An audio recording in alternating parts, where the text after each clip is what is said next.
بسم اللہ الرحمن الرحیم. میں ہوں آپ کا دوست سجاد احمد چیمہ. ناظرین، جیسے کہ پاکستان تحریک انصاف کا یہ خاصہ ہے کہ انہوں نے سیاست میں اور سیاست کے بعد اور الیکشن میں بہت نئی نئی چیزیں متعارف کروائی ہیں، جن میں ایک تو جو سوشل میڈیا کا استعمال تھا اور اس میں آرٹیفیشل انٹیلیجنس ہے، یا مختلف پلیٹ فارم ٹک ٹاک جلسے تھے، اس طرح کی نئی چیزیں انٹروڈیوس کروائیں. اب یہ ان چیزوں نے جو پوری دنیا کی سیاست جو ہے اس میں ایک نئی راہیں متعین کر دی ہیں کہ کس طرح عمران خان صاحب نے اتنے ٹک ٹاک پہ اتنے لاکھوں کے جلسے کر لیے، کس طرح جو ہے فیس بک پہ اور مختلف پلیٹ فارمز پر جو اتنے بڑے بڑے جلسے اتنے بڑے بڑے اکٹھ کر لیے اور بڑے کیلکولیٹڈ ہوتے تھے، کیونکہ سوشل میڈیا پہ جتنے لوگ آپ کا جلسہ سن رہے ہوتے ہیں وہ ایگزیکٹلی اتنے آ جاتے ہیں کہ جی اتنے بندے انگیج ہیں ان کے ساتھ. اور اس کے بعد یہ ہوا کہ جو دنیا کے بہت بڑے بڑے جو اخبارات ہیں انہوں نے اس پہلو پہ سوچنا شروع کیا، اور بہت بڑی جمہوریتیں جو ہیں انہوں نے سوچنا شروع کیا جی سوشل میڈیا کے ذریعے ہم الیکشن لڑے جا سکتے ہیں. بہت زیادہ آرٹیکل بھی لکھے گئے ہیں، جو بڑے بڑے اخبارات آتے ہیں جیسے نیو یارک ٹائمز ہے یا اور بہت سے اخبارات ہیں ان میں آرٹیکل لکھے گئے. ایک تو یہ چیز ہے. دوسری جو سب سے امپورٹنٹ خبر یہ تھی کہ پاکستان تحریک انصاف نے جو آئی ایم ایف کو ایک خط لکھا ہے. اب وہ خط چونکہ جاری ہو گیا ہے اور اس کے کنٹینٹس پہ ہم بات کریں گے، اور اس پہ بہت زیادہ جو ہے کریٹیسائز کیا جا رہا ہے. پہلے ہم کنٹینٹس کی اگر بات کریں تو جو خط لکھا گیا ہے عمران خان صاحب کی طرف سے آئی ایم ایف کو، اس میں مطالبہ کیا کیا گیا ہے؟ اس میں مطالبہ کیا گیا ہے کہ الیکشن کا آڈٹ کروایا جائے. جو بندے جو پارٹیاں اس وقت گورنمنٹ میں بیٹھی ہیں یہ مینڈیٹ چوری کر کے آئی ہیں، ان کو پاکستانی عوام نے مینڈیٹ نہیں دیا ہے، ان کو ووٹنگ کا ان کو معاہدہ کرنے کا حق نہیں ہے، کیونکہ یہ جو معاہدہ ہونا ہے پاکستان کا آئی ایم ایف کے ساتھ، اس کا رسپانسبل عوام نے بننا ہے اور عوام نے ہی اس کو پے بیک کرنا ہے. تو لہٰذا ان کا یہ مطالبہ ہے کہ چونکہ یہ ریپریزنٹیٹیو گورنمنٹ نہیں ہے عوام کی، اس لیے ان کے ساتھ معاہدہ کرنے سے پہلے الیکشن کا آڈٹ کروایا جائے. ہم یہ دیکھتے ہیں کہ ہم نے پہلے بھی ڈسکس کیا ہے کہ آیا جو آئی ایم ایف ہے وہ انٹرفیئر کر سکتی ہے یا نہیں کر سکتی. اس پہ پہلے بھی میں نے گزارش کی تھی کہ آئی ایم ایف کا ایک جو پالیسی ہے 1997 کی جو ہے کہ role of I M F in good governance, اس میں یہ شک دو شامل کی گئی تھی کہ جو بھی انسٹیٹیوشنز ہیں یا آئی ایم ایف ہے جو بھی معاہدہ کرنا اس سے پہلے کچھ کنڈیشن دیکھتی ہیں، جن میں ایک کنڈیشن جو ہے یہ اس جو پالیسی ہے 1997 اس کے اندر لکھا ہوا ہے. یہ اس میں ایک کنڈیشن یہ ہے کہ سول اور پولیٹیکل لبرٹیز جو ہیں وہ اس ملک میں موجود ہیں یا نہیں ہیں. دوسری یہ چیز دیکھنی ہے کہ تمام آرگنز جو ہے ایک براڈ بیس جو ہے یہ کنسنسس جو ہے وہ ڈیزائن کرنا ہے بیفور جو سگنیچر آئی ایم ایف کے ساتھ معاہدہ سے پہلے ایک براڈ بیس جو ہے کنسنسس ہونا چاہیے. یہ ناظرین کو میں یہ کلپ بھی دکھا رہا ہوں، یہ ان کی پالیسی میں شامل ہے. اب دیکھنا یہ ہے کہ آئی ایم ایف اس پہ امپلیمنٹ کرتی ہے یا نہیں کرتی.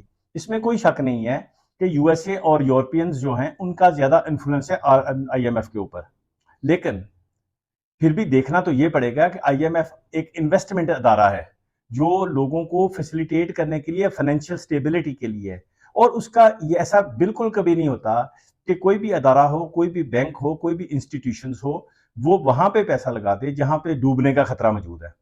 اب اس سے ریلیٹڈ اگر ہم رپورٹ دیکھیں، اس سے پہلے ایک رپورٹ آئی تھی فچ ریٹنگ ایجنسی کی، اس میں انہوں نے کہا تھا کہ پاکستان کا اور آئی ایم ایف کا جو معاہدہ ہونے والا ہے پولیٹیکل انسٹیبلٹی کی وجہ سے وہ اس پہ دھندلاہٹ آ گئی ہے، وہ دھندلاہٹ کا شکار ہے اور اس پہ پاکستان میں ڈیفالٹ کا خطرہ موجود ہے. یہ فچ کی رپورٹ آج سے تقریباً ایک ہفتہ قبل آئی تھی، وہ بھی میں نے ناظرین کے سامنے ڈسکس کی تھی. ابھی یہ تو یہاں تک ہو گئی. اب اس پہ یہ بھی دیکھنے کی ضرورت ہے کہ جو بھی آئی ایم ایف کی طرح کا ادارہ ہوتا ہے، جیسے یورپین یونین کو بھی خط لکھا گیا، اب یورپین یونین کو بھی آئی ایم ایف پاکستان تحریک انصاف نے خط لکھا ہے کہ جی یہاں پہ الیکشن چوری ہوا ہے لہٰذا الیکشن کا آڈٹ کروایا جائے. یہ جو ادارے ہوتے ہیں نا یہ بالکل پاکستان کو یا جو غریب ممالک ہیں ان کی مدد کرتے ہیں.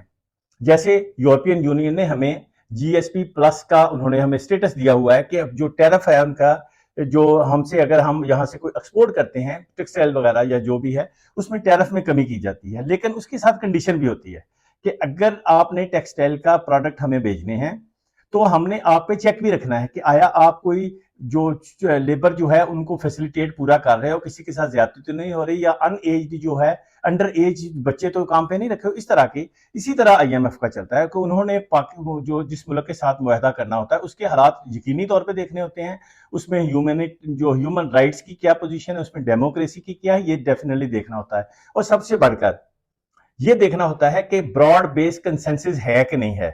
اب کس کو یہ نہیں پتا کہ پاکستان تحریک انصاف جو ہے وہ ایک میجارٹی رکھنے والی جماعت ہے، اور اس کا اس معاہدے میں شامل ہونا ہے۔ ناظرین کو یاد ہوگا کہ کیا جو عمران خان صاحب کی گرفتاری سے پہلے جو IMF کا وفد تھا وہ لاہور میں جا کے ان سے نہیں ملا تھا کنسنسس لینے کے لیے ڈیورنگ شہباز شریف کی گورنمنٹ کے؟ وہ کیوں ملا تھا؟ اسی لیے ملا تھا کہ براڈ بیس کنسنسس ہو تاکہ تمام رسپانسیبل ہوں۔ ابھی بھی میرا بالکل یہ اس پہ میرا خیال نہیں ہے کہ ایسا نہیں ہوگا، ابھی جو ہے وہ ڈیفینیٹلی جو ہے تمام جو آرگنز ہیں پاکستان کے ان کو آن بورڈ لے کے کوئی نہ کوئی فیصلہ کریں گے۔ لیکن پر کریٹیسائز بہت کیا گیا ہے، بہت ہائی لیول پہ جو ہمارے گورنمنٹ آفیشلز ہیں، شہباز شریف صاحب ہیں، ساکھ ڈار صاحب ہیں، اور بہت سے جو کالم نگار ہیں، انہوں نے کہا جی کہ یہ جو IMF کو خط لکھا ہے نا جی، یہ پاکستان کے ساتھ دشمنی ہو گئی ہے، یہ پاکستان سے غداری کا جو مترف ہوئے ہیں۔ جو کچھ نام نہاد صحافی جو ہیں جس میں سہیل وڑیچ صاحب جو ہیں، انہوں نے ایک آرٹیکل بھی لکھا ہے۔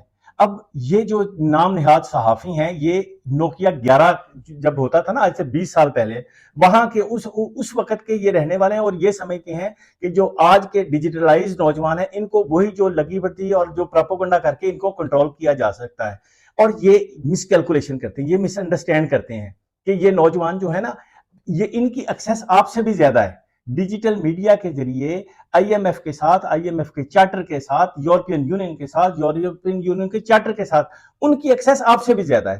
یہ ایسے گھسے پٹے سے جملے لکھ کے یا پروپیگنڈے کر کے یا اخبارات میں آرٹیکل لکھتے یہ سمجھتے ہیں کہ ایسے ہم گمراہ کر سکتے ہیں، لیکن ایسا ہونا نہیں ہے۔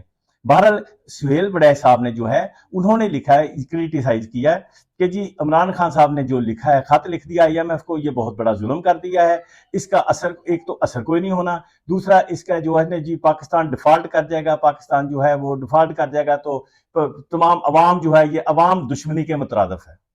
سہیل وڑیچ صاحب کو یہ جو سوچنا چاہیے تھا کہ آپ عمر کے اس حصے میں ہیں کہ آپ کو اب تو کم از کم سچ بولنا چاہیے۔ کیا کسی کو اس میں شک ہے کہ پاکستان تحریک انصاف کا مینڈیٹ چوری ہوا ہے؟ اس پہ بالکل یہ بات نہیں کریں گے، کیونکہ ان کو سوائے اپنے مفاد کے اور کسی چیز میں کوئی انٹرسٹ نہیں ہے، اس پہ بالکل بات نہیں کریں گے۔ کیا پاکستان تحریک انصاف کے پاس 45 فارم موجود ہیں؟ کیا کوئی عدالت ان کی سن رہی ہے؟ کوئی کسی عدالت نے آج تک، وہ تو اپنے حساب سے کیے جا رہے، کرش کرنے کی کوشش کر رہے ہیں۔ پاکستان کے کروڑوں عوام نے جو مینڈیٹ دیا ہے اس کو کرش کرنے کی کوشش کر رہے ہیں، اور اس طرح کے نام نہاد صحافی جو ہیں یہ ایسے آرٹیکل لکھ کے سمجھتے ہیں کہ ہم کوئی بہت بڑا مفاد لے لیں گے اور جو عوام ہے ان کو گمراہ کر دیں گے، لیکن ایسا ہو نہیں رہا، ایسا پچھلے کافی سالوں سے نہیں ہو رہا، اور یہی وجہ ہے۔ دیکھیں جو روایتی سیاست ہے نا، 8 فروری کو نوجوانوں نے اس کو دفن کر دیا ہے۔ یہ روایتی جو صحافی ہیں یہ بھی دفن ہو چکے ہیں، ان کو صرف کچھ اخبارات نے اور چینل نے اٹھایا ہوا ہے۔ جناب ناظرین کو پتا ہے کہ آج کل جو ہے وہ تمام چینلز کی ریٹنگ کیا ہو گئی ہے، ان صحافیوں کی ریٹنگ کیا ہو گئی، کوئی ان کو سنتا نہیں ہے، کوئی ان کو پوچھتا نہیں ہے، لیکن یہ اپنی ڈگر پہ باہر لگے ہوئے ہیں۔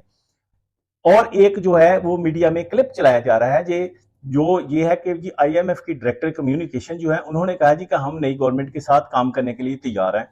بالکل تیار ہیں، اس میں تو کوئی شک والی بات نہیں ہے، لیکن دیکھنے والی چیز یہ ہے کہ ایک بات کی جاتی ہے پبلک میں، اس کے ترجمان نے کہا، وہ ہم نے مان لیا، اس کو ٹی وی پہ چلا دیا کہ جی دیکھیں جی انہوں نے یہ کہہ دیا، اوکے چلو کہہ دیا، تو پھر آپ کو تکلیف کیا ہے؟ پھر خط لکھنے کا اگر اثر ہی نہیں ہوا تو آپ کیوں دن رات جو ہے وہ پروپیگنڈا کر رہے ہو کہ جی خط نے یہ کر دیا، خط نے وہ کر دیا؟ اگر اس کا اثر ہی نہیں تو بات ختم ہوئی۔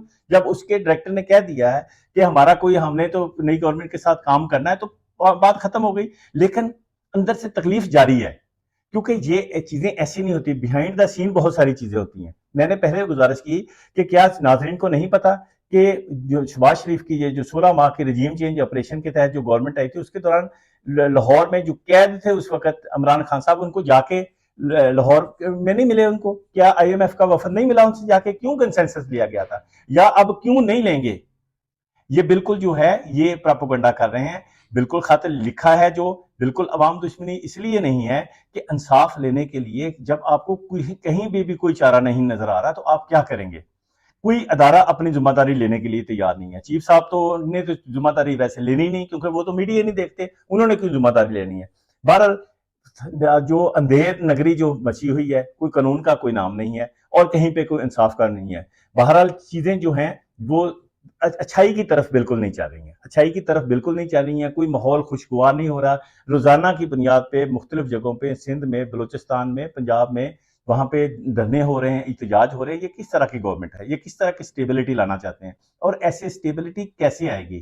سہیل وڑائی صاحب نے آخر میں یہ فرمایا جی کہ جی وہ عمران خان صاحب کو جو مقتدرہ حلقے ہیں، جو بڑے حلقے، طاقتور حلقے ہیں، ان کو یہ جھکانا چاہتے ہیں. اور خدا کے بندے، عمران خان نے جھکانا ہوتا یا عمران خان نے اقتدار لینا ہوتا تو پاکستان پیپلز پارٹی ان کی منتیں کر رہی تھی کہ آپ ہمارے ساتھ مل کے اقتدار لے لیں. یہ کون سا مشکل کام تھا؟ لیکن عمران یہ نوجوان سمجھتے ہیں کہ عمران خان کا مقصد جو ہے حصول اقتدار نہیں ہے. یہ ان جو ہے یہ نام نہاد صحافیوں کو سمجھ نہیں آ رہی کہ لیکن نوجوان اس پہ کمیٹڈ ہو چکے ہیں. ان کو پتہ یہ چل گیا ہے کہ حصول اقتدار عمران خان کا جو ہے وہ مقصد نہیں تھا. اس کا مقصد حقیقی آزادی ہے، جس کے لیے وہ بیچارہ جیل میں پڑا ہوا ہے. لیکن بہرحال چیزیں جو ہیں ابھی چل رہی ہیں، دیکھتے ہیں آئندہ چند مہینوں میں کیا ہونے والا ہے. لیکن ایک بات جو ہے میں ناظرین کو بتاتا چلوں، سونر اور لیٹر عمران خان سے بات کرنی پڑے گی. اسی معاہدے میں کرنی، آئی ایم ایف کے ساتھ بات کرنے سے پہلے عمران خان سے بات کرنی پڑے گی. اس کو آن بورڈ لینا پڑے گا. یہ آپ کے سامنے بھی آ جائے گا. ان کو میں نے قانون بھی آپ کے سامنے رکھا ہوا اور آئی ایم ایف کی پالیسی بھی رکھی ہے. بہرحال ہمیں دعا کرنی چاہیے کہ پاکستان میں چیزیں آئین اور قانون کے مطابق ہوں اور پاکستان ترقی کرے اور ہمیں اس کو ترقی یافتہ دیکھنا نصیب کرے. پاکستان زندہ باد.